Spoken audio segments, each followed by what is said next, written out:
నమస్తే మేడం. నమస్తే అమ్మా. మేడం తల్లి కాబోతున్నాము అనగానే చాలా సందేహాలు. అసలు ముందుగా ఏ వయసులో తల్లి అవ్వాలి? ఏంటి? కరెక్ట్ వయసు ఎంత? ఇలాంటి సందేహాలు చాలా మందిలో ఉంటాయి. దాని గురించి కొంచెం డీటెయిల్‌గా. మామూలుగా మనం ఇప్పుడు మన గవర్నమెంట్ లా ప్రకారం చూస్తే కూడాను ఆడపిల్లలకి 18 ఏళ్ళు వచ్చేదాకా పెళ్ళిళ్ళు చేయకూడదు. అది ఎందుకన్నారంటేను 18 ఏళ్ల తర్వాత వాళ్ళ మైండ్ మెచ్యూర్ అవుతుంది, ఆర్గన్స్ కూడా మెచ్యూర్ అవుతాయి. హ్మ్. ఇంకోటి ఏంటంటే పెళ్ళవగానే మన సొసైటీలో ఎలాగంటే వెంటనే ప్రెగ్నెన్సీ రాకపోతే అమ్మగారు అత్తగారు అందరూ పరిగెత్తుకొచ్చేస్తారు. అంతే. అంటే ఒక 6 నెలల లోపల అమ్మాయి ప్రెగ్నెంట్ అయిపోవాలి. ప్రెషర్ కానీ ఇందులో చాలా మనం ఆలోచించవలసింది ఏంటంటేను రేపు పిల్లలు పుడితే వీళ్ళు ఆ పిల్లల్ని పెంచుకోగలరా, ఆ తాహత ఉందా? ఇప్పుడు పిల్లలు కండం అంటే అంత సులువు కాదు కదండి. వాళ్ళు పెంచడం కూడా చాలా ఎక్స్పెన్సివ్ అయిపోయింది ఇప్పుడంతా. అవును మేడం. ఇవన్నీ కాకుండాను ఆ తల్లి ఆరోగ్యం ఎలా ఉంది అది కూడా చాలామంది పట్టించుకోవట్లేదు. హ్మ్. మనం చూస్తే కనుక మన నేషనల్ ఫ్యామిలీ హెల్త్ సర్వే చూస్తే కనుక మన దగ్గర ఎనీమియా తగ్గడానికి బదులు ఇంకా ఎక్కువ అవుతుంది. హ్మ్. ప్రెగ్నెంట్ విమెన్లో ఇంకా ఎక్కువ అవుతుంది. ఎన్ఎఫ్హెచ్ఎస్ 4 కంటే కూడా 5లో చాలా పెరిగింది. హ్మ్. అందులో 53 ఉంటే ఇందులో 57% అయిపోయారు. అవును. కాబట్టి ఇది ఎలా అవుతుంది? వాళ్ళు యుక్త వయసులో ఉన్నప్పుడే వాళ్ళకి బ్లడ్ సరిగ్గా లేదు. హ్మ్. ఇక తర్వాత బ్లడ్ పెరగకపోతేను రేపు పుట్టే పిల్లలు ఎలా ఉంటారు?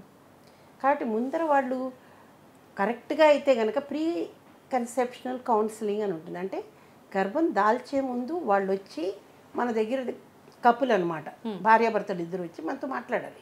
ఓకే. మాట్లాడితే వాళ్ళని పరీక్షలు చేస్తాము. ఆమెకి ఏమైనా ప్రాబ్లమ్స్ ఉన్నాయి అంతకుముందు, హ్మ్. బ్లడ్ గ్రూప్స్ ఏంటి ఇద్దరివి, ఓకే. క్యారియర్ జీన్స్ అని ఇప్పుడు అది కూడా చేస్తున్నాం కొంతమందికి. క్యారియర్ జీన్స్ అంటే కొన్ని వంశపారంపర్యంగా వచ్చేవి. ఓకే. అందులో మన సౌత్ ఇండియాలో చాలా మటుకు మేనరికాలు ఎక్కువ. అవును మేడం. కాబట్టి ఆ మేనరికాల్లో ఇప్పుడు ఏమైపోతుందంటే పెళ్ళైపోయి గర్భం వచ్చి మాది మేనరికం అండి, బిడ్డకి ఏమన్నా అవుతుందా అని అప్పుడు అడుగుతారు. ఇదంతా ముందర పెళ్ళికి ముందరే ఆలోచన చేసుకోవాలి కదా మనం. అవును మేడం. అవును. కాబట్టి వాళ్ళ ఫ్యామిలీస్లో ఏదైనా ప్రాబ్లమ్స్ ఉన్నాయా ఇవన్నీ కూడా ముందు కనుక్కుంటాం మేము. హ్మ్. ఇవన్నీ కాకుండా ఇంకో ప్రాబ్లం కూడా ఉందండి, థాలసీమియా అని, హిమోగ్లోబినోపతీస్ అంటారు. ఓకే. వాళ్ళిద్దరిలో ఎవరికైనా ఉందా, హ్మ్. ఒకళ్ళకు ఉంటే ఇద్దరికి ఉందా లేదా అని టెస్ట్ చేస్తాం. మీరు సైప్రస్ అని గ్రీస్ దగ్గర ఒక ఐలాండ్ ఉందండి. వాళ్ళు ఇప్పుడు గ్రీస్ నుంచి విడిపోయి వాళ్ళంతటా వాళ్ళే ఉన్నారు. అక్కడ ఒక కాలంలో చాలా ఎక్కువ ఉండేది థాలసీమియా. తలసేమియా. ఇప్పుడు థాలసీమియా లేదు అక్కడ. హ్మ్. ఎందుకంటే వాళ్ళు ఈ ప్రీ కన్సెప్షనల్ కౌన్సిలింగ్లోను ఓకే. ఇద్దరికి టెస్టులు చేస్తారు. చేసి ఇద్దరికి మైనర్ ఉందనుకోండి, బిడ్డ పుట్టేటప్పుడు బిడ్డకి మేజర్ రావచ్చు. అది చాలా పెద్ద ప్రాబ్లం. హ్మ్. కాబట్టి వాళ్ళు ముందర నుంచే టెస్టులు చేసి ఇలా ఉన్నప్పుడు వద్దు అని చెప్పడము ఓకే. ఇవన్నీ కూడా చేశారు. కాబట్టి అది థాలసీమియా పోయింది అక్కడ. హ్మ్. కానీ మన దగ్గర ఇక ఎక్కడ చూసినా అదే ఉంది ఇప్పుడు. ఉంది. కాబట్టి ఇప్పుడిప్పుడు మేము అవి కూడా టెస్టులు చేస్తున్నాం. కాబట్టి ఇవన్నీ కూడా తర్వాత ఒకవేళ అమ్మాయి ఆర్హెచ్ నెగిటివ్ అనుకోండి, బ్లడ్ గ్రూప్లో 2 రకాలు ఉంటాయి. మెయిన్ బ్లడ్ గ్రూప్ ఒకటి, తర్వాత ఆర్హెచ్ బ్లడ్ గ్రూప్ అని ఒకటి. RH blood group negative positive అని ఉంటుంది. ఇది రీసస్ మంకీలో ఉండేది, అది మనలో కూడా ఉంటుంది అన్నమాట. ఒకవేళ తల్లి నెగిటివ్ అయ్యి తండ్రి పాజిటివ్ అయితే బిడ్డ యూజువల్గా పాజిటివ్ ఉంటారు. అప్పుడు ఏమవుతుందంటే ఆ రక్త కణాలు అన్నవి కొంత లీక్ అవుతుంది మాయ ద్వారా. ఈమెకి పడదు కాబట్టి ఈమెకి దానికి నిరోధక కణాలు ఏర్పడతాయి, అంటే దాన్ని డిస్ట్రాయ్ చేయడానికి. అవి మాయ ద్వారా బిడ్డలోకి వెళ్ళిపోయినాయి అనుకోండి, బిడ్డ రక్తం పాడిపోద్ది కదా. ఇది మొదటి కాన్పులో అంత కాదు, కానీ సెకండ్ థర్డ్లో కావచ్చు. ఓకే. ఓకే. కొన్నిసార్లు ఏమవుతుందంటే తెలియకుండానే వాళ్ళకి అబార్షన్స్ అవుతాయి. అంటే డిలేడ్ పీరియడ్ అనుకుంటారు వాళ్ళు. పీరియడ్ రాలేదు, ఓ 10-15 రోజుల తర్వాత కొంచెం బ్లీడింగ్ అయిందని. అలాంటి వాళ్ళకు డీసెన్సిటైజేషన్ ఉండొచ్చు, మనకి తెలీదు. కాబట్టి బ్లడ్ గ్రూప్స్ కూడా మనం చెయ్యాలి. చేసిన తర్వాత అలా ఏమైనా సెన్సిటైజ్ అయ్యారా అన్నదానికి కొన్ని టెస్టులు ఉన్నాయి. ఓకే. ఇవన్నీ చేస్తే ప్రీ కన్సెప్షన్ కౌన్సిలింగ్లో రేపు వాళ్ళు ప్రెగ్నెంట్ అయితే కూడా ఏం ప్రాబ్లం వస్తుందా రాదా ఇవన్నీ కూడా ముందరే చెప్పగలము. ముందు జాగ్రత్త తీసుకోవచ్చు మనం. సామాన్యంగా 90% మందికి ఏ ప్రాబ్లం ఉండదు, కానీ ముందర తెలుసుకుంటే మంచిది కదా. మంచిది. కానీ మన దగ్గర ఆ కాన్సెప్ట్ ఇంకా రాలేదు. ప్రీ కన్సెప్షనల్ కౌన్సిలింగ్కి ఎవరు రావట్లా. ఎక్కడో 1-2% మంది మాత్రమే వస్తున్నారు. అవి కూడా బాగా చదువుకుంటే వస్తారు. అంటే అవగాహన లేకపోవడమే. ఇంకో ప్రాబ్లం ఏంటంటే కొంతమంది పెళ్ళవగానే మేము ఇప్పుడే పిల్లల్ని కనదలుచుకోలేదండి, కొన్ని రోజులు వాయిదా వేస్తాం అనుకుంటున్నాము, కాబట్టి ఎన్ని రోజులు వేయచ్చు, లేకపోతే ఇప్పుడు పెళ్ళిళ్ళు కూడా లేట్గా అవుతున్నాయి కదండి, 30 ఏళ్ళు దాటాకే చేసుకుంటున్నారు. అంతే. కాబట్టి వాళ్ళకి చెప్తాము, మనకి తల్లి గర్భంలో ఉన్నప్పుడే ఆడపిల్లలకి అండాశయంలో అండాలు చేరుతాయి, అంటే గుడ్లు చేరుతాయి. ఓకే. దాని తర్వాత ఇంకా గుడ్లు రావు. మెచ్యూర్ అయినప్పటి నుంచి ఆ గుడ్లు కొంచెం కొంచెంగా తగ్గిపోతూ వస్తాయి. కాబట్టి 30 ఏళ్ళు దాటిందనుకోండి అవి తగ్గుంటాయి. తగ్గుంటాయి. కాబట్టి ప్రెగ్నెన్సీ వచ్చే అవకాశాలు తక్కువ కదా. అవును మేడం. 35 దాటితే ఇంకొంచెం తగ్గిపోతాయి. ముఖ్యంగా 37 ఏళ్ళు దాటితే ఇంకా ప్రాబ్లం వస్తుంది. ఓకే. కాబట్టి ఆ ఏజ్లో ఉన్న వాళ్ళని పోస్ట్పోన్ చేయకండి, మీరు తొందరగా చేసుకుంటే మంచిది అని. మరి 18 ఏళ్ళు వాళ్ళేమో వెంటనే కందామని చూస్తారు. వాళ్ళకి అంత తొందరగా ప్రెగ్నెన్సీ వస్తే కొన్ని ప్రాబ్లమ్స్ రావచ్చు. ముఖ్యంగాను బ్లడ్ ప్రెషర్ అన్నది పెరుగుతుందండి ప్రెగ్నెన్సీలో, యంగ్ ఏజ్లో. ఓకే. ఓకే. గురపవాతం అంటారు, మేము ప్రీక్లాంప్సియా అంటాం, హైపర్టెన్సివ్ డిజార్డర్. దాంతో చాలా అనర్థాలు, లోపల బిడ్డ ఎదగదు సరిగా, తల్లికి ఫిట్స్ రావచ్చు, తల్లికి ప్రాబ్లము, ఇవన్నీ కూడా ఉంటాయి. కాబట్టి ముందర ఇద్దరు ఒక బిడ్డని పెంచగలరా లేదా, మాకు ఆ తాహత ఉందా లేదా అది కూడా చూసుకోవాలి. సెటిల్ కాకుండా ఇద్దరు చదువుకుంటూనే ఉంటారు. అప్పుడే వచ్చేసి చాలామంది కపుల్స్ వస్తారండి మా దగ్గర, ఏం చేస్తున్నారంటే మేము సివిల్స్కి ప్రిపేర్ అవుతున్నాం, పిల్లలు కావాలి. మరి ఎవరు పెంచుతారయ్యా, మీరిద్దరూ ఉద్యోగాల్లో లేరాయే. ఇప్పటికీ మీ తల్లిదండ్రులు మీరే కాకుండా మీ పిల్లలు కూడా వాళ్ళ మీద ఆధారపడాలా అంటే ఈ ఆలోచన అనేది సరిగా ఎవరికి రావటం లేదు. మనకి 2 విభిన్న కోణాలు. ఒకటేమో ఇలాంటి వాళ్ళు, ఒకళ్ళేమో అన్నీ బాగా ఉండి వాళ్ళు పెంచగలిగితే కూడా మేము పోస్ట్పోన్ చేసుకుంటాం ప్రెగ్నెన్సీ. సో ఇవన్నీ ప్రాబ్లమ్స్ వస్తున్నాయి మనకి. ఏజ్ పెరుగుతుంటే ఏజ్తో ప్రాబ్లమ్స్ వస్తాయి. మరీ చిన్న ఏజ్లో కంటే ఆ ప్రాబ్లమ్స్ వేరే వస్తాయి. ఎక్కువ ఏజ్ లేట్ అయిపోయిన వాళ్ళ బేబీస్ పుట్టినా అంత హెల్తీగా ఉండరు అంటుంటారు కదా మేడం. అంటే 40 ఏళ్ళు దాటాక జెనెటిక్ ప్రాబ్లమ్స్ చాలా ఉంటాయండి. ఎందుకంటే ఆడవాళ్ళకి ఆ గుడ్లు కూడా 40 ఏళ్ళు కదండి. అవును. మగవాళ్ళకి అలా కాదు, స్పర్మ్స్ ప్రతిరోజు తయారవుతుంటాయి. ఓకే. అది 3 నెలలు పడుతుంది మెచ్యూర్ అయ్యి బయటికి రావడానికి. వాళ్ళకి 80 ఏళ్ళు వచ్చేలా తయారవుతుంటాయి. కాబట్టి ఇది ఓల్డ్ ఎగ్, అది యంగ్ స్పర్మ్ కలిసినప్పుడు జెనెటిక్ ప్రాబ్లమ్స్ వస్తాయి కదా. కాబట్టి అవన్నీ కూడా చూసుకోవాలి మనము. తర్వాత ఇంకోటి 40 ఏళ్ళు వచ్చేసరికి ఆడవాళ్ళు కానీ మగవాళ్ళకి కానీ వేరే ప్రాబ్లమ్స్ కూడా వస్తాయి కండి. షుగర్ రావచ్చు, బీపీ రావచ్చు. మొన్ననే చూసాం కదండి, మన హైదరాబాద్లో 25% మందికి షుగర్ ఉందంటున్నారు. అవును. కాబట్టి ఇప్పుడు మేము ఏదో ఒక పేపర్ రాస్తున్నాంలేండి షుగర్ గురించి, ప్రెగ్నెన్సీలో షుగర్ గురించి. మాకు 17.5% వచ్చింది. ఓకే. ప్రెగ్నెన్సీలో అంటే 100 మంది ప్రెగ్నెంట్ పేషెంట్స్ వస్తే మా దగ్గర అందులో 17.5 మందికి షుగర్ ఉంది. అది క్యారీ ఫార్వర్డ్ అవుతుందా మేడం, తగ్గిపోతుందా? అంటే జెస్టేషనల్ డయాబెటీస్ అంటాం దీన్ని. అంటే ప్రెగ్నెన్సీలో మేము డయాగ్నోస్ చేసిన దాన్ని మాత్రం అంటాం. తర్వాత కూడా వాళ్ళు డెలివరీ అయిపోయినాక టెస్ట్ చేస్తాం వాళ్ళని. ఒకవేళ ఉందనుకోండి అప్పుడు వాళ్ళని కంట్రోల్ చేసుకోమని చెప్తాము. ఓకే. రెండోది ఏంటంటే ఈ ప్రెగ్నెన్సీలో వచ్చిన వాళ్ళకి ఒక 5-10 ఏళ్లలో నిజంగానే షుగర్ వచ్చే అవకాశాలు ఎక్కువ. ఈ ప్రెగ్నెన్సీలో వస్తే నెక్స్ట్ ప్రెగ్నెన్సీలో తప్పకుండా వస్తుంది. దాని మూలాంచి వచ్చే అనర్థాలు కూడా చూసుకోవాలి కదా మనము. సో ఇవన్నీ ప్రాబ్లమ్స్ చాలా ఉంటాయి. అందుకే ప్రెగ్నెన్సీ ముందర వచ్చి మమ్మల్ని కనుక్కోండారా అని చెప్తాము. కానీ చాలా మటుకు ఇందాక నేను చెప్పినట్లు పెళ్ళి అయిపోయినాక వచ్చి మాది మేనరికం అండి, మేము ప్రెగ్నెంట్ అయిపోయి ఏమన్నా బేబీకి ప్రాబ్లం వస్తుందా అంటే అప్పుడు ఏం చేస్తాం. అంతే. కాబట్టి ఇవన్నీ ముందర నుంచే ప్లాన్ చేసుకోవాలి. ఓకే. అంటే ఏదైనా ఆప్షన్ ఉంటుందా మేడం అట్లా జెనెటిక్స్కి సంబంధించిన ప్రాబ్లమ్స్ పిల్లలకి? అంటే వాళ్ళకి ఎక్స్ప్లెయిన్ చేస్తాము. అప్పుడు నీకు ఈ ప్రాబ్లం ఉంది, క్యారియర్ జీన్స్ అంటారు కొన్ని క్యారియర్ జీన్స్. అంటే ఇద్దరిలో ఉందనుకోండి బిడ్డకు వచ్చే అవకాశాలు చాలా ఎక్కువ కదా. ఓకే. అలాంటప్పుడు వాళ్ళకి ఎక్స్ప్లెయిన్ చేస్తాం ఈ రిస్క్ ఉంటుంది. ఈ రిస్క్ ఉన్నప్పుడు కొన్ని టెస్టులు చేస్తాం బేబీకి ఒకవేళ అది ప్రాబ్లం ఉంది అంటే మనం అబార్ట్ కూడా చేసుకోవచ్చు కదండి. మనకి అబార్షన్లో ఉంది కదా ఇప్పుడు. అవును. అది అమెరికా లాంటి చోట్ల అది లేదు కాబట్టి ఆప్షన్ కష్టం వాళ్ళకి, కానీ మనకు అది ఉంది. కానీ అది ఎలా తెలుస్తుంది? వచ్చిన ప్రతి వాళ్ళకి ముందర క్యారియర్ జీన్స్ చేయకపోతే వచ్చిన ప్రతి వాళ్ళకి మనం జెనెటిక్ టెస్ట్లు చేయం కదా, చేయలేము. ముందు వాళ్ళు ఓపెన్ అయ్యి చెప్తేనే మా ఇంట్లో ఇలాంటి ప్రాబ్లం ఉంది, నాకు వచ్చే అవకాశం ఉందా అన్నప్పుడు మనం చూడగలం. అంతే అంతే. ఇంకోటి కూడాను థైరాయిడ్ ప్రాబ్లం ఒకటి చూసుకోవాలి. ఇటీవల కాలంలో షుగరే కాదు థైరాయిడ్ కూడా చాలా మందికి ఉంది. అవును అవును మేడం. మామూలుగాను థైరాయిడ్ ఉన్నప్పుడు అండి మొదటి 3 నెలల్లో బిడ్డ తయారు చేయదు గర్భంలో థైరాయిడ్. అప్పుడు దాని నర్వస్ సిస్టమ్ అంటే మెదడు నాడీ మండలం డెవలప్ అవడానికి థైరాయిడ్ చాలా ముఖ్యము. సో తల్లికే థైరాయిడ్ సరిగా పనిచేయట్లేదు అంటే బిడ్డ మీద ఎఫెక్ట్ వస్తుంది కదా ఖచ్చితంగా. కాబట్టి ఆ థైరాయిడ్ పరీక్షలు కూడా వాళ్ళు చేసుకోవాలి, దానికి తగ్గ ట్రీట్మెంట్ వాళ్ళు తీసుకోవాలి. ఓకే. అది ప్రాబ్లం. మొదట ప్రెగ్నెన్సీ కన్ఫర్మ్ అయ్యింది అని కానీ ఇప్పుడు మీరు చెప్పినట్టుగా థైరాయిడ్ ఇంకా రకరకాల ప్రాబ్లమ్స్ ఉంటాయి కాబట్టి ఎటువంటి టెస్ట్లు చేసుకోవచ్చు మేడం ఖచ్చితంగా ఇవి అని? దానికి మాకు ప్యానెల్ అని ఉంటుందండి యాంటీనేటల్ దీంట్లోను. ప్రెగ్నెంట్ అయ్యి రాగానే ముందరే వాళ్ళ బ్లడ్ ఎంత ఉంది చూస్తాం. వాళ్ళ బ్లడ్ గ్రూప్ చాలా ఇంపార్టెంట్. ప్రాబ్లం ఏంటంటే బ్లడ్ గ్రూప్ ఈ టెస్ట్ల కంటే కూడా అందరు స్కాన్ల మీద పడిపోయినారు. అవునవును. వాటికంటే ముఖ్యం ఈ టెస్ట్లు మాకు. బ్లడ్ గ్రూప్ అన్నది చాలా ఇంపార్టెంట్. ఓకే. వాళ్ళకి ఎంత బ్లడ్ ఉంది, హిమోగ్లోబిన్ పర్సంటేజ్, అది చాలా ఇంపార్టెంట్. తర్వాత హెచ్పిఎల్సి చేస్తాం, అంటే థాలసీమియా లాంటిది ఏదైనా ఉందా లేదా. షుగర్ టెస్ట్ చేస్తాము, అంటే మొదటి అంటే గర్భం దాల్చిన వెంటనే చేస్తే ముందర నుంచే షుగర్ ఉందా లేదా అనేది తెలుస్తుంది. అలాగే వాళ్ళకి బ్లడ్ ప్రెషర్ చూస్తాము. అప్పటికే బ్లడ్ ప్రెషర్ ఎక్కువ ఉందనుకోండి, అంటే ముందర నుంచే బ్లడ్ ప్రెషర్ ఉందని అర్థం. కాబట్టి దాని ట్రీట్మెంట్లు సరిగా ఇవ్వడం ఇవన్నీ కూడా జరుగుతాయి.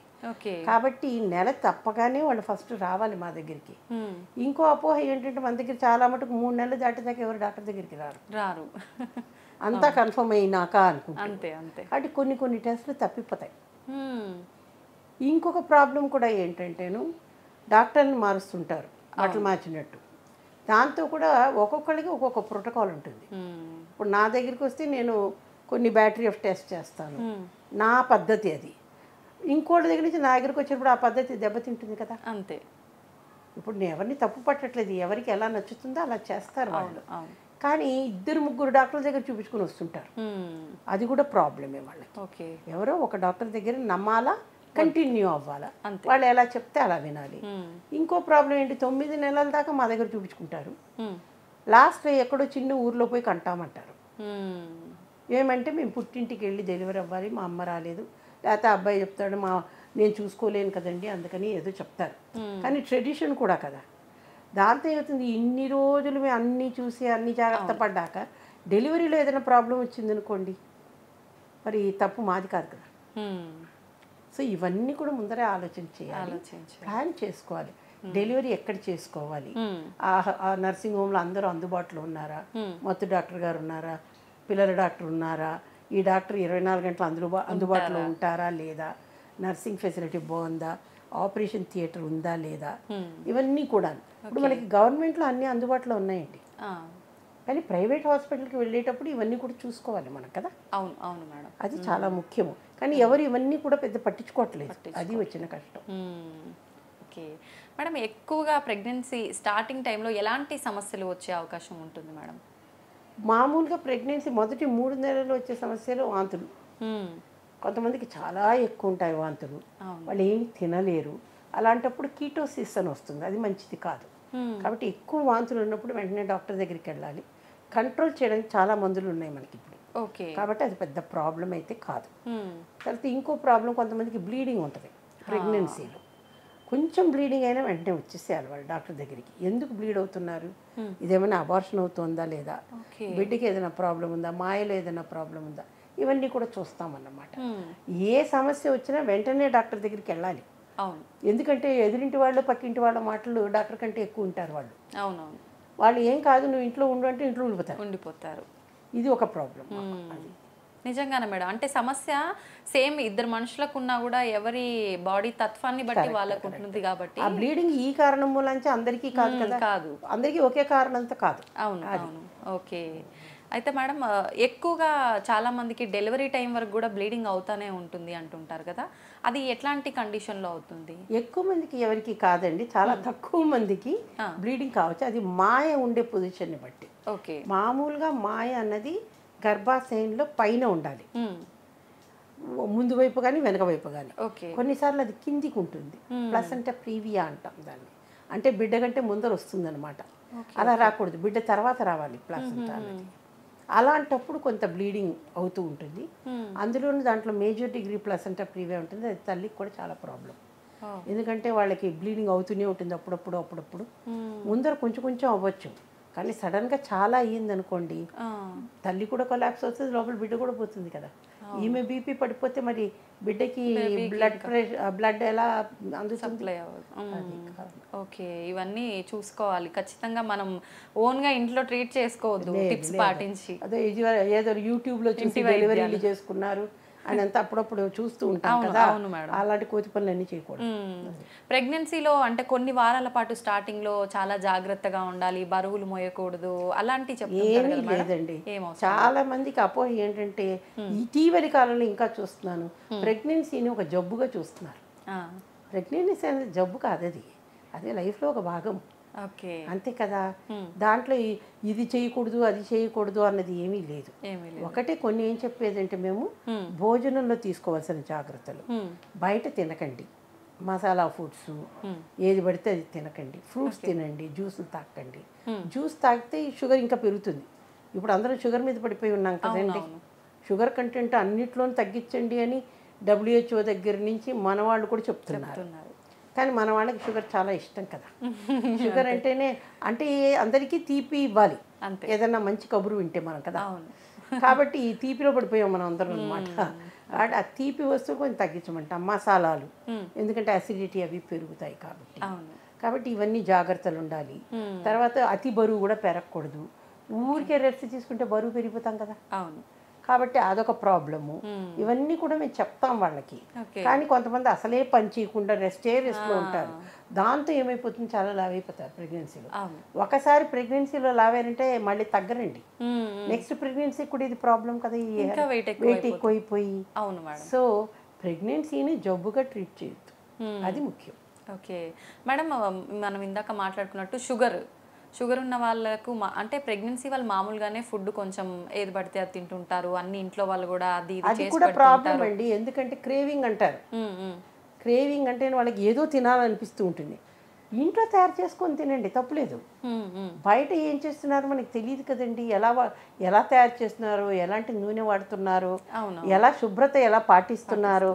ఇప్పుడే కదండి అన్ని రేడి చేస్తున్నారు అన్ని హోటల్స్లోనూ, మనం చూస్తున్నాం కదా పేపర్లోను. కాబట్టి ఇలాంటివన్నీ ఆ ఓల్డ్ స్టేల్ ఫుడ్ తిని జబ్బులు తెచ్చుకోవడం, అంతే. కడుపు నొప్పి, వాంతులు, విరోచనాలు ఇవి పర్వాలేదండి. కానీ వాటర్ బోర్న్ జాండీస్ వస్తే ఏం చేస్తారు, అంతే కదా. అవును మేడం. కాబట్టి మన జాగ్రత్తలో మనం ఉండాలి కదా, అంతే. అది ఓకే మేడం, నార్మల్ వాళ్ళకే సమ్మర్ వచ్చింది అనగానే డీహైడ్రేట్ అయిపోతుంటారు. అదే ప్రెగ్నెంట్స్ లేడీస్ అంటే ఇంకా ఎక్కువ కేరింగ్గా ఉండాలి. ఎటువంటి జాగ్రత్తలు తీసుకోవచ్చు? ముందు ఎండకి ఎక్స్పోజ్ కావద్దండి. ఎందుకంటే మన ఈ క్లైమేట్ చేంజ్ తోటి అన్ని చోట్ల ఎండలు భయంకరంగా పెరుగుతున్నాయి. కాబట్టి సాధ్యమైనంత వరకు ఇంట్లోంచి బయటికి వెళ్ళొద్దు. మేము వాళ్ళకి చెప్తాం, ట్రావెల్ చేయకండి, ఫంక్షన్స్ అటెండ్ కాకండి, ఇంట్లో సాధ్యమైనంత వరకు ఇంట్లో ఉండండి, నీళ్ళు ఎక్కువ తాగండి, ఫ్రూట్స్ తినండి, అన్నీ చెప్తాము. కానీ చెయ్యాలి కదా, పాటించేది తక్కువ. ఓకే, చెప్పినట్టుగా పాటిస్తే అంత కరెక్ట్గా ఉంటుంది. ఓకే, ప్రెగ్నెన్సీలో కొంచెం తొందరగా ఇన్ఫెక్షన్లు వచ్చే ఛాన్సెస్ కూడా ఉంటుంది అని చెప్తుంటారు కదా మేడం. జనరల్గా ఎటువంటి ఇన్ఫెక్షన్స్? అలాంటివన్నీ ఏమి ఉండవు, ఎక్కువ వచ్చేది ఇన్ఫెక్షన్స్ ఛాన్సెస్ ఉండవు.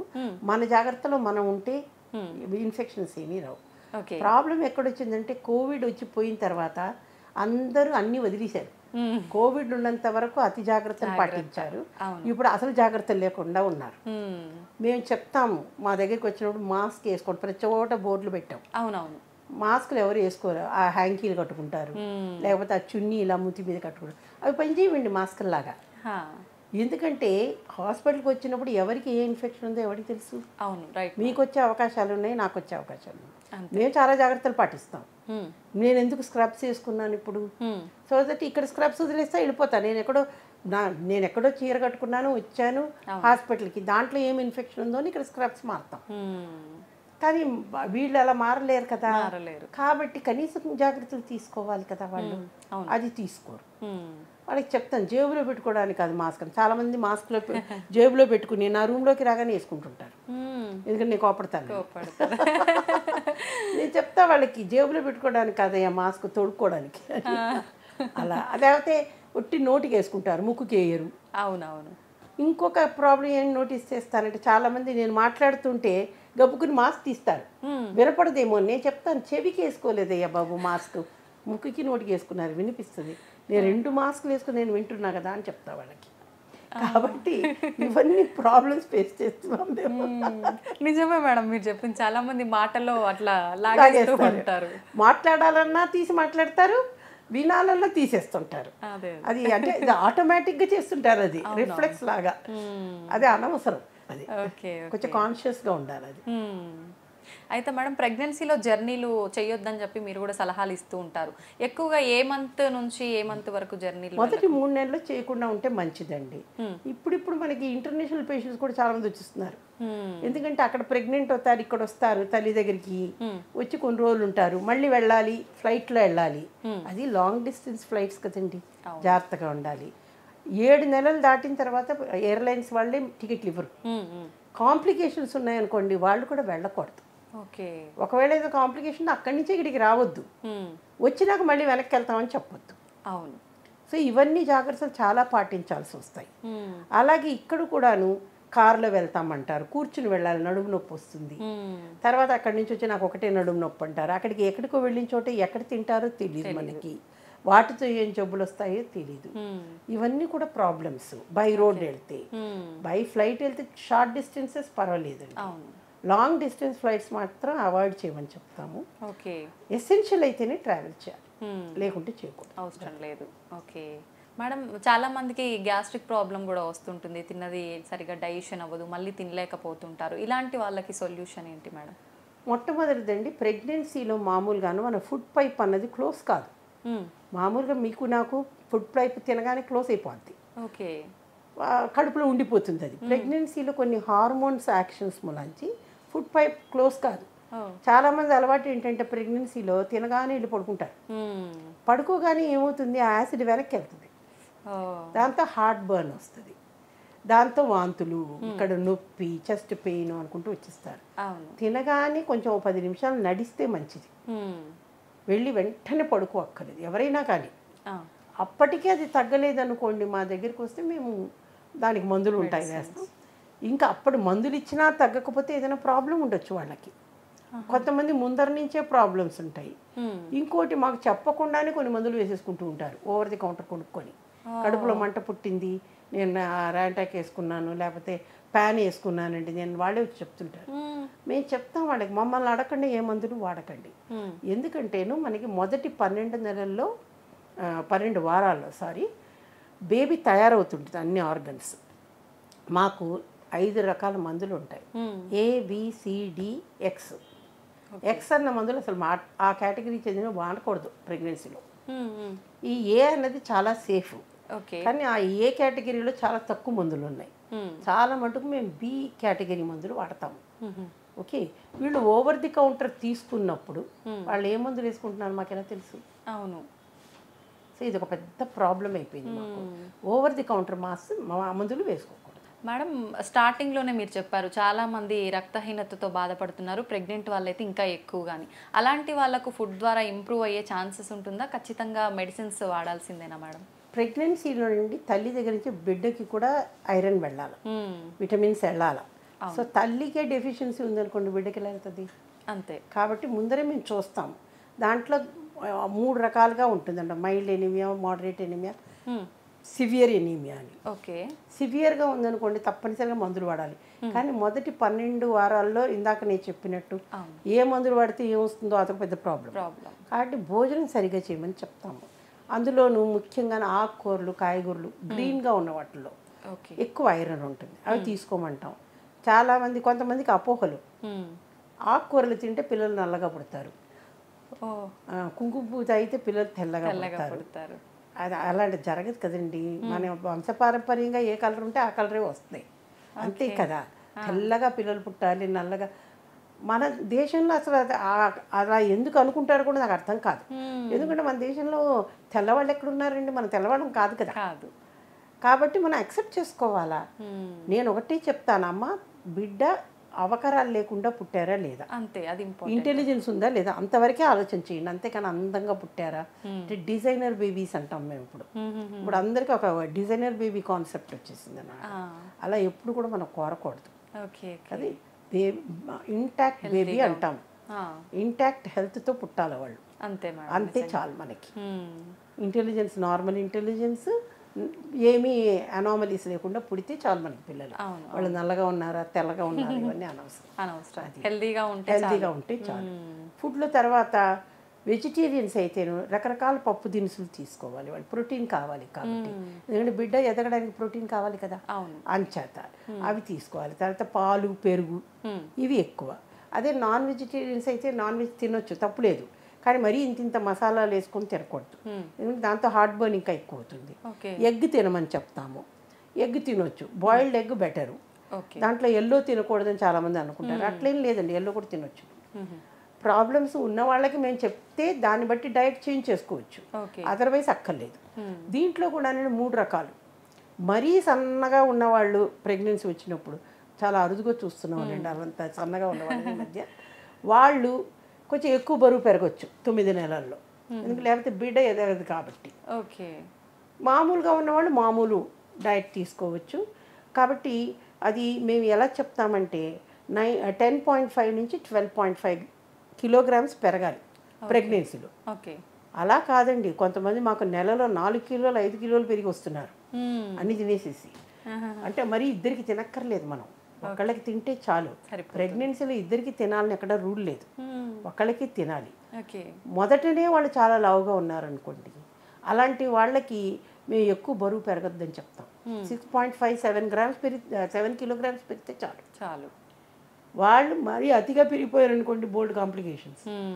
బరువు ఎక్కువగా పెరుగుతున్న కొద్దీ షుగర్ వచ్చే అవకాశాలు, బీపీ వచ్చే అవకాశాలు పెరుగుతాయి. ఇవి 2 పెరిగినప్పుడు బిడ్డ ఎదగడం తగ్గుతుంది, కాబట్టి బిడ్డకి ప్రాబ్లమ్స్ వస్తాయి కదా. అవునవును. కాబట్టి మన భోజన విషయంలో జాగ్రత్తలు తీసుకోవాల్సింది చాలా ఇంపార్టెంట్. డైట్ కూడా అంటే మీరు ఇట్లా ఈ టైంకి తిన అట్లా ఇస్తారా మేడం ఓవర్ వెయిట్ ఉన్న వాళ్ళకి? అన్నీ చెప్తామండి, ఏది అవాయిడ్ చేయాలి చెప్తాము, ఏం తినకూడదో చెప్తాము. చెప్పడం మేము చెప్తాం, వాళ్ళు పాటించాలి కదా. అవును అవును, ఏది కనిపిస్తే అది కడుపులో పడేస్తూ ఉంటారు.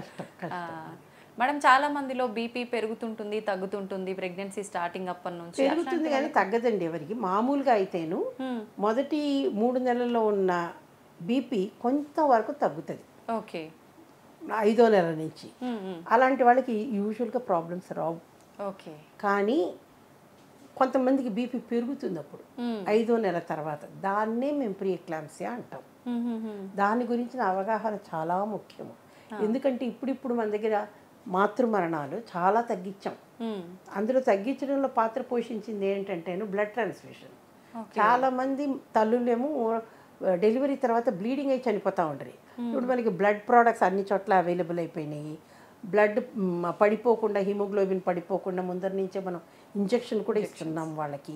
ఇవన్నిటి మూలంగా అది తగ్గించగలిగాం. కానీ బీపీ పెరిగి దానివల్ల అనర్థాలు వచ్చేవి ఎక్కువైపోయినాయి మనకి. కాబట్టి అది తగ్గించాలంటే అందరికీ అవేర్నెస్ అనేది రావాలి. నాకు ఇది పెరిగే అవకాశం ఉందని. కొంచెం బీపీ పెరిగింది అనుకోండి, డాక్టర్ ఎలా చెప్తే అలా చేయాలి. అవును, చిన్న చిన్న ఊర్లలో వెళ్ళి డెలివరీ చేసుకోకూడదు వాళ్ళు. ఎందుకంటే బీపీ పెరుగుతున్న కొద్ది వాళ్ళకి ఫిట్స్ వచ్చే అవకాశాలు ఎక్కువ, కిడ్నీ ఫెయిల్యూర్ అయ్యే అవకాశాలు ఎక్కువ, లివర్ ఫెయిల్ అయ్యే అవకాశాలు ఎక్కువ, తర్వాత బ్లడ్ క్లాట్ కాకుండా ఉండిపోవడం అది కూడా అవకాశాలు ఎక్కువ. కాబట్టి ఈ ప్రాబ్లమ్స్ అన్నీ రాకుండా ఉండాలంటే ముందర నుంచి వాళ్ళు డాక్టర్ దగ్గరికి వెళ్ళాలి. మరీ బ్లడ్ ప్రెషర్ పెరిగిపోతుంటే బిడ్డని కూడా మేము చూస్తూ ఉంటాం అన్నమాట. బిడ్డకి రక్త ప్రసరణ తగ్గిపోయిందా, ఎంత తొందరగా డెలివరీ చేయాలి, ఇవన్నీ కూడా చాలా జాగ్రత్తలు ఉంటాయండి. సో ఈ ప్రీ ఎక్లాంప్సియాలో ఎక్లాంప్సియా అంటే ఫిట్స్ వచ్చే అవకాశాలు ఎక్కువ. డెలివరీ తర్వాత కూడా ప్రాబ్లమ్స్ రావచ్చు. తల్లికి చాలా కాంప్లికేషన్స్, బిడ్డకి చాలా కాంప్లికేషన్స్. కాబట్టి బీపీ పెరుగుతుంది అన్నప్పుడు మేము డాక్టర్లు చెప్పినప్పుడు వాళ్ళు ఒకే చోట ఉండాలి. సిటీలో డెలివరీ అవ్వడం బెస్ట్ అండి. ముందు నుంచి ఎవరైతే డాక్టర్ దగ్గర వాళ్ళ దగ్గరే ఉండాలి. అలాంటప్పుడు ముందరే ఒకవేళ అక్కడ డెలివరీ ప్రాబ్లం అవుతుంది అనుకుంటే పెద్ద హాస్పిటల్కి ముందరే వెళ్ళిపోవాలి వాళ్ళు. అక్కడే ఉండకుండా. మేడం బీపీ, థైరాయిడ్ ఇలాంటి, షుగర్ ఇలాంటి ప్రాబ్లమ్స్ ఉన్న వాళ్ళకి నార్మల్ డెలివరీ అయ్యే ఛాన్సెస్ తక్కువగా ఉంటాయా? తక్కువేం లేదండి, వాళ్ళు కూడా నార్మల్ కావచ్చు. కానీ అవకాశాలు దాన్ని బట్టి ఉంటుంది. ప్రెషర్ చాలా ఎక్కువ ఉందనుకోండి, తల్లికి ఏదో ప్రాబ్లం వస్తుంది, నార్మల్ డెలివరీ కాదనుకోండి, అప్పుడు మాత్రమే సిజేరియన్ చేస్తాం. ప్రతి డాక్టర్ వచ్చిన ప్రతి వారికి సిజేరియన్ చేస్తారని ఇప్పుడు అనుకోకూడదండి. అవసరం ఉంటే చెయ్యాలి, అవసరం లేకపోతే చేయక్కర్లేదు. కానీ ఇదివరకటి కాలంలో ఎప్పుడో 30 ఏళ్ల క్రితం 40 ఏళ్ల క్రితం WHO 15% చేయాలని చెప్పి ఇప్పుడు కూడా అలా చేయాలంటే కుదరదు. ఎందుకంటే ఇప్పుడు పేషెంట్స్ వయసు వచ్చాక మీద పడ్డాక ప్రెగ్నెన్సీలు వస్తున్నాయి, వాళ్ళకి ఎన్నో కాంప్లికేషన్స్ ఉంటున్నాయి. అలాంటప్పుడు సిజేరియన్ బిడ్డని సేవ్ చేయడానికి, తల్లిని సేవ్ చేయడానికి చేసే తీరాలి. కాబట్టి నా పర్సనల్గా నా ప్రకారం 30% వరకు సిజేరియన్స్ కావచ్చండి, కానీ మరీ 80-85% సిజేరియన్స్ చేయకూడదు. ఓకే మేడం, ఇంకొక కొత్త ప్రాబ్లం ఏంటంటే పేషెంట్ బాగానే ఉంటుంది, తల్లి వచ్చి చెప్తుంది మా అమ్మాయి నొప్పులు భరించలేదండి ఆపరేషన్ చేయండి. హస్బెండ్ వచ్చి చెప్తాడు మా ఆవిడ చాలా సెన్సిటివ్ అండి అని చెప్పి సిజేరియన్ చేసేయండి. కానీ అది ఆన్ డిమాండ్ అంటాం, అది మంచి పద్ధతి కాదు. ఎందుకంటే సిజేరియన్తో వచ్చే ప్రాబ్లమ్స్ దానికి ఉన్నాయి, చాలా ఎక్కువగా బిడ్డకి ఉన్నాయి, తల్లికి కూడా ఉన్నాయి దాంతో వచ్చే ప్రాబ్లమ్. ఫ్యూచర్ ప్రెగ్నెన్సీస్ కూడా ప్రాబ్లమ్స్ రావచ్చు దాంతో. అవసరం అనుకోండి తప్పక చేయాలి, తల్లిని కాపాడడానికి, బిడ్డని కాపాడడానికి. కానీ ఏదో వాళ్ళు నొప్పులు భరించలేరు కాబట్టి అన్నీ సవ్యంగా ఉన్నా ఆపరేషన్ చేయించుకోవడం అనేది మంచి పద్ధతి కాదు. ఇంకోటి ముహూర్తాలు, సిజేరియన్లు ఇప్పుడు ఒక 10-15 ఏళ్ల నుంచి ముహూర్తాలు ఎక్కువ చూస్తున్నానండి. అంతకుముందు ఎవడో అడగలేదు మమ్మల్ని ముహూర్తానికి చేయాలి, నేను చెయ్యను ముహూర్తానికి, అంటే ఆన్ ప్రిన్సిపల్ చేయను నేను. ఎందుకంటే పగటిపూట చేయాలండి, అది కన్వీనియంట్గా అందరూ ఉంటారు అప్పుడు, అన్ని స్పెషాలిటీస్ వాళ్ళు. అర్ధరాత్రి, అపరాత్రి, తెల్లారుజామున ఏదో ముహూర్తం పెడతారు, అప్పుడు మనకి మనుషులు ఎవరు అందుబాటులో ఉంటారు చెప్పండి? కాంప్లికేషన్ ఏదైనా అయితే తర్వాత నెలలు నిండకుండా ఎందుకు చేయాలండి? వాళ్ళు అడుగుతున్నారని 9 నెలలకి. ఇప్పుడు అది కూడా కాన్సెప్ట్ మారింది, 39 వారాలు దాటాకే మనం డెలివరీ చేయాలి. 37 వారాలకే చేయొచ్చండి, మాకు ఇదే మంచి ముహూర్తం, లేకపోతే అదేదో అమావాస్య, పౌర్ణమి, అష్టమి, నవమిని ఏదో చెప్తారండి. నేను చెప్తాను దేవుడు చేసిన ప్రతిరోజు మంచి రోజే కదండి, ఆయన ఎందుకు చెడ్డ రోజు చేస్తాడు? మీకు అంత నమ్మకం ఉంటే ముహూర్తాల మీద కదా. నార్మల్ డెలివరీ అనుకోండి, నొప్పులు ఎప్పుడు వస్తాయి ఎవరికి తెలుసు, తెలియదు. కాబట్టి ఇవన్నీ కూడా మన అంటే చదువుకుంటున్నాం కానీ హేతుబద్ధంగా ఎవరు ఆలోచన చేయట్లా. Madam, normal delivery caesarean topic వచ్చింది కాబట్టి చాలామంది ఏమనుకుంటారంటే పెయిన్స్ వచ్చిన తర్వాత వెంటనే వెళ్తే నార్మల్ డెలివరీ చెయ్యరు, సిజేరియన్ చేస్తారు, ఎక్కువసేపు పెయిన్స్ వచ్చే వరకు ఇంట్లోనే ఉండి తర్వాత హాస్పిటల్కి వెళ్తే అది కూడా ప్రాబ్లమే కదండి. ఎక్కువసేపు ఇంట్లో ఉన్నారనుకోండి, నీరు పోయింది, లేదా ఆమెకి నార్మల్ డెలివరీ అయ్యే అవకాశాలు లేవు, సిజేరియనే చెయ్యాలి, బిడ్డ తల ఇరుక్కుపోయింది అనుకోండి, లేటుగా వస్తే తల్లికి ముప్పు, బిడ్డకి ముప్పు.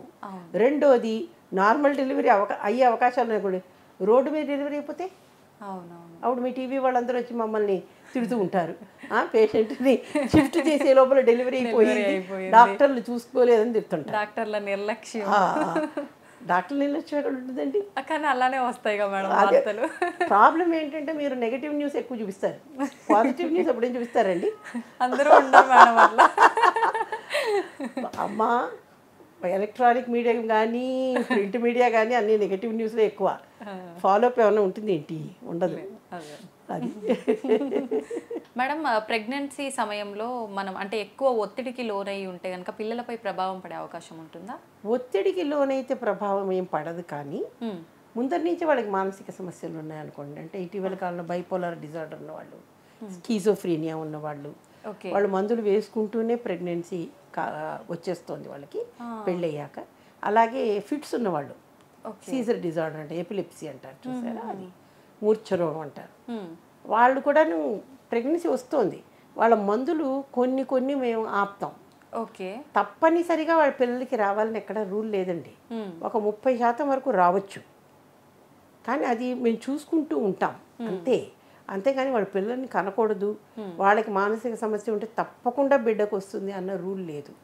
తర్వాత ఆబ్స్టిషన్ ఎవరైతే చూసుకుంటున్నారో గర్భిణీ స్త్రీని, వాళ్ళు ఆ డాక్టర్తో కూడాను కనెక్షన్లో ఉంటారండి, వాళ్ళు చెప్తుంటారు అన్నమాట వాళ్ళు ఏ మందులు వాడుతున్నారు, కొన్ని మందులు మార్చేయాల్సి వస్తుంది, ప్రెగ్నెన్సీలో బిడ్డ మీద ఎఫెక్ట్ వస్తుంది అని చెప్పేసి ఇవన్నీ కూడా చూసుకుని మేనేజ్ చేస్తామండి. అంటే ముందే అన్నీ మీరు ఇందాక అన్నట్టుగా అన్నీ ఎక్స్ప్లెయిన్ చేయాలి వచ్చినప్పుడు, వాళ్ళు కూడా మాకు దాచకుండా చెప్పాలి. కొంతమంది దాస్తారండి, చెప్పరు, అది చాలా పెద్ద ప్రాబ్లం అవుతుంది మాకు. ఎందుకంటే ఇప్పుడు చూడండి, థైరాయిడ్ టాబ్లెట్లు వేసుకుంటూ ఉంటారు, మా అత్తగారికి తెలియదండి, మా ఆయనకి తెలియదండి అంటారు. మరి ఎక్కడి నుంచి తెచ్చుకున్నారంటే వాళ్ళ అమ్మ నాన్నలు పంపిస్తుంటారు, వాళ్ళు రహస్యంగా మిగుతుంటారు. అది తెలియకుండా ఎలా అవుతుందండి? చెప్పాలి కదా, మాకు ప్రాబ్లం మాకు చెప్పరు, లేకుంటే మీరు చెప్పొద్దండి, రాయకండి కాగితం మీద, ఇవన్నీ కూడా చెప్తారు మాకు. అలా రాయకపోతే మేము మర్చిపోతాం కదా అంతే కదా. ఎంతమందిలో. కాబట్టి ఇవన్నీ ప్రాబ్లమ్స్, అంటే అన్నీ దాచిపెట్టకూడదు మనం. Okay, thank you madam. నిజంగా చాలా మందిలో ఉండే అపోహలన్నీ కూడా క్లియర్ అయిపోయాయని అనుకుంటాను. మంచి విషయాలు తెలియజేశారు. నమస్తే మేడం. నమస్తే అమ్మా.